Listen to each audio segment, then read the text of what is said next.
I'm all good, my hips. You was almost like my safe haven, but you ended up acting a baby.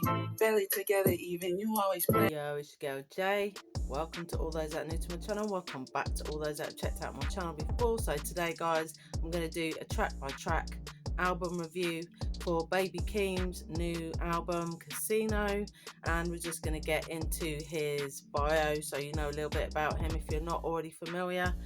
He's just blown up recently, so I just wanted to do this review just to, you know, widen my horizons and just listen to more new artists. So I'm just getting on it now, and tell me what you think at the end.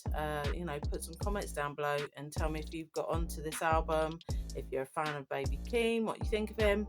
Just give me some feedback, guys. You know I appreciate you fully. So before we begin, please don't forget to press that subscribe button and follow up with the notification bell to ensure you get my latest drops. Just helps my channel to grow and just gets my video out there to fellow hip hop heads. So let's kick this off. So what can I say about Baby Keem? Okay, so his real name is Hakeem Jamal Carter Jr.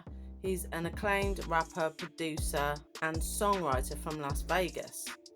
He's known for his Grammy-winning hit Family Ties with cousin Kendrick Lamar. So there's that, obviously, family ties there. That just ties in perfectly with that title as well.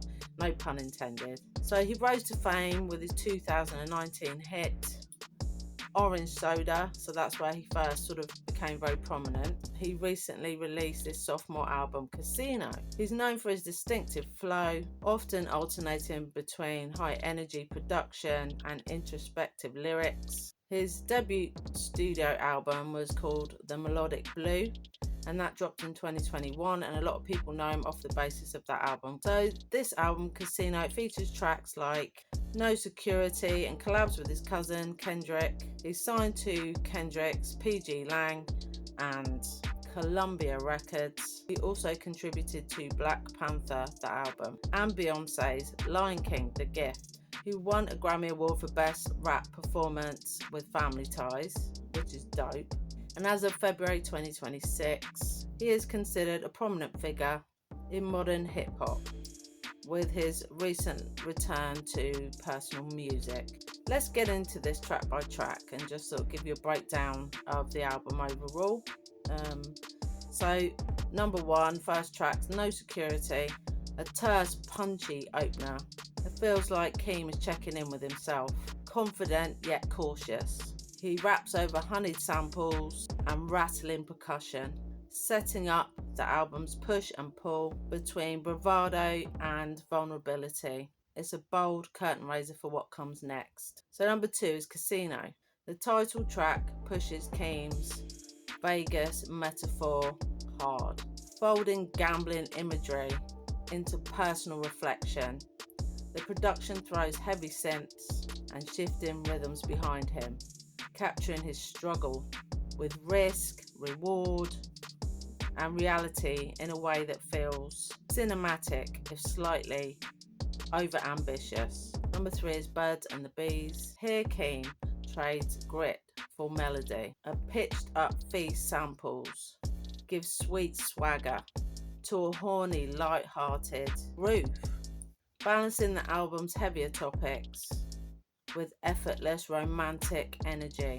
Number four, a very popular track, which I've seen doing the rounds on Insta, is Good Flirts. And that features Kendrick and Momo Boyd with her beautiful voice. It's an interesting tonal twist, laid back, almost R&B leaning in a sense, with Kendrick and Momo featuring and trading hooks and verses. It's pleasant and seductive, though some may feel it is somewhat conventional compared to Keem's more idiosyncratic moments. House Money, number five. This cut brings club-ready bounce, while keeping the album's concept rooted in the album's central wager motif. The beat hits just right, though lyrically it's more flex than revelation. Good energy, minimal depth. But you don't always want depth on every track. You want to show, his versatility and how we can chop and change on each track and do different things. That's what creativity is all about at the end of the day, isn't it? Number 6, my personal favourite. I am not a lyricist, and I love this. And you are a lyricist, Baby Keem, I have to say. Come on. This track is dope. And I really hear a real reminiscent. It reminds me, and tell me if I'm wrong, guys, when you hear this, a little bit of Andre 3000. It's got a real tone, and the track has a real feel of Outkast and Andre on the bars and lyrics. It sounds a lot like him, not gonna lie. But tell me what you think. You may disagree. So like I say, it's reminiscent of Andre 3000, but that's in my opinion. One of the emotional high points, and as someone who loves depth and emotional depth at that, this is one of my favourites, and it hits me on a deeper level than the other tracks. Keem slows down on this track and invites introspection, which I love, detailing family struggles with the weight of his past, with a voice that echoes vulnerability over bravado.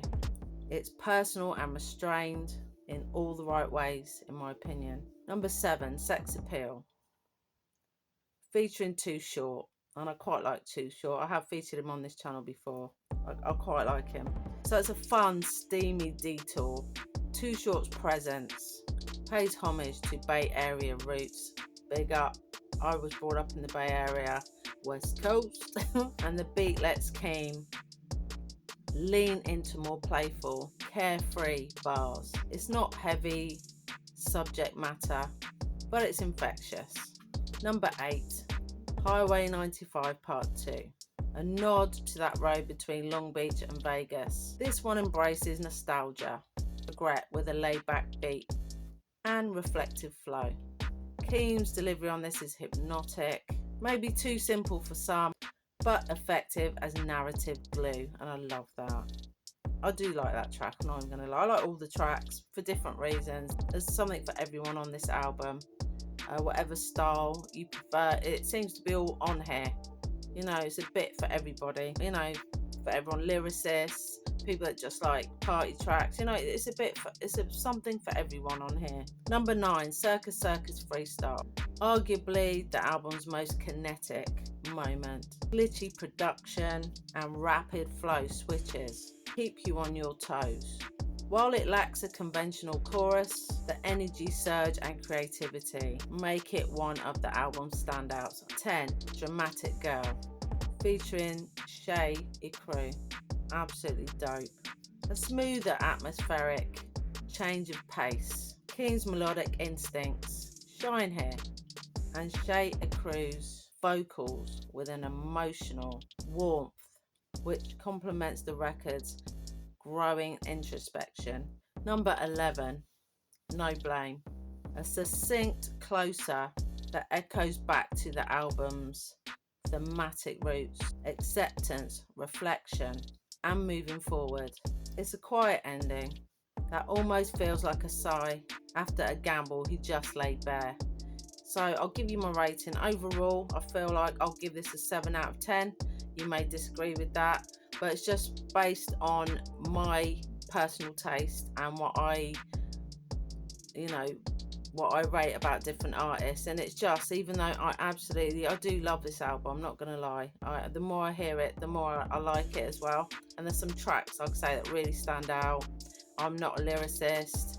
Good Flirts I like because it's just different. It's just so different. I really like it. But just because, I'm more of a, my style, the style that I like, it's just not all there for me. But, it's damn good, especially for new school artists coming from an old head. 7 out of 10. So, you may rate it a lot higher. I know a lot of new listeners will just say, what are you talking about, Jay? 10 out of 10. And that's absolutely fair. It's all subjective, and we all have our own opinion on hip-hop and artists, and I appreciate that and respect that fully. So overall impression, Casino is compact but multi-faced, with Keem balancing introspection with swagger across shifting production styles. It ain't always as wild or revolutionary as his earliest work, but that's up for debate, obviously. But it's mature, and I love that because I can compare in the few tracks I heard with this album. there is a maturity level there, and that's what artists do. They grow through, you know, that earlier work, that sort of their debuts into the industry and the business. They do grow, evolve and change, and, you know, try different things out. That's what creativity and love for the culture is all about. You want to try different things. You want to see what works with audiences, what doesn't, what fills your soul with certain things. You know, you've got to be proud of your own work as well, and that's what I think I'd say Keem has done here. I feel like it's a real mature album, and, you know, it's a personal follow-up that rewards repeats, and I think you've got to listen to it a few times as well. For sure, I had to sort of get the concept and listen, to get the concept of the album fully and sort of see what direction I felt like he was going in with it. And for me, it's dope. I mean, for new school, like I say, I shouldn't say, but because I'm from the old school, I'm going to say this. I'm going to compare with new school artists, and, you know, where hip hop is going to go and what direction it's going to go. I'm quite pleased with this. Obviously, the Kendrick link is very important. Some people, the fact that, you know, he is family with Kendrick, can he live up to that kind of reputation that he's already set that, you know, he's already set that bar for, in a way, excuse the pun. You know, he has set that bar high, Kendrick, and for a family member to come out and do, you know, the same as him, he's got a lot to live up to, and, you know, some big shoes to fill. But I don't think he wants to fill them. I feel like he just wants to find his own lane. You know, appreciates Kendrick, I'm sure, you know, got his guidance and direction, and he's been in the business a lot longer, and I'm sure he goes to him for advice, and, you know, he sort of gives his, you know, gives him his words of wisdom, so to speak. And I think it probably shows, because not that I can hear Kendrick in any of this with his style, but I can certainly hear the influence. You know, tell me if I'm wrong, but I can hear the influence. So, like I say, it rewards repeat listens more than shock value. It's not going to blow you away the minute you hear it, but it will be, in my opinion, a grower, and something that you'll probably think, come on, this is just getting better and better and better. You know what, I'll probably listen to it a few more times, and my rating will probably go up to 8 or 9. So this is just off the basis of a few listens, like 2 or 3 listens. So, you know, I may change my opinion, but at the moment I'll give it a solid 7 out of 10. So anyway, guys, tell me what you think of the album if you checked it out. What do you think of Baby Keem? Do you think he does the family ties, you know, excuse the pun again, justice with Kendrick? Do you think he's making him proud? You know, do you rate him as a new school artist, old heads? And if you're not an old head, what do you think of him? Is he one of your top, you know, MCs at the moment? Is he one of your top artists? Give me some feedback, guys. I'm always interested and I always respond. Anyway, guys, that's it from me, my full album track by track review of Casino.